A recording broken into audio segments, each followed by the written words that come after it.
Diversifier l'assolement, diversifier la rotation, c'est une façon de lutter contre les mauvaises herbes.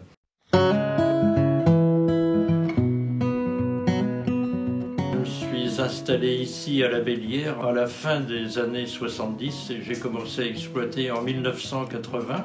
Les productions principales de la ferme, c'était le blé, le sarrasin et l'avoine.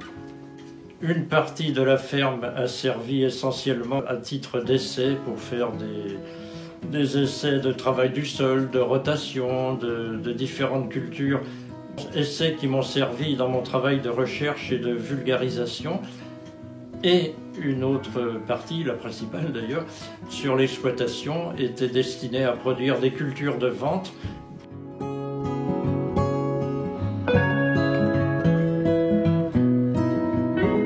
Alors, le livre Assolement et rotation essaie précisément de donner des indications pour choisir les meilleures successions culturelles, la meilleure répartition des cultures.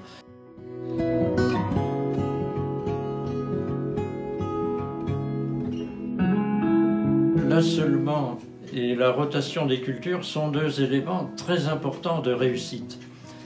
Si on veut pratiquer une agriculture naturelle, on est soumis à des contraintes que ne connaît pas l'agriculteur conventionnel, notamment dans le domaine de la maîtrise de ce qu'on appelle les mauvaises herbes, puisqu'on n'a pas les herbicides, évidemment, donc on ne peut pas agir aussi efficacement sur cette flore spontanée.